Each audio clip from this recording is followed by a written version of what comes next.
Morning. So this morning I woke up with a bit of stuffy nose and I don't want to say a cold. So let's make my favorite anti-inflammatory. I'm gonna make my anti-inflammatory shot.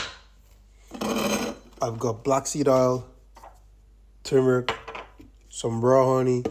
I could even have ginger or garlic, crushed ginger or garlic if I wanted to. Let's go.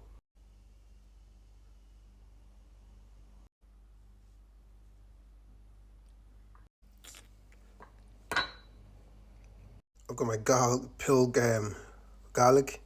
I'm gonna crush it in a mouth pestle and mortar very quickly. As you can see, it's crushed up. I have the paste here. I'm gonna throw it in there. This is what it looks like. Now I'm gonna add this raw.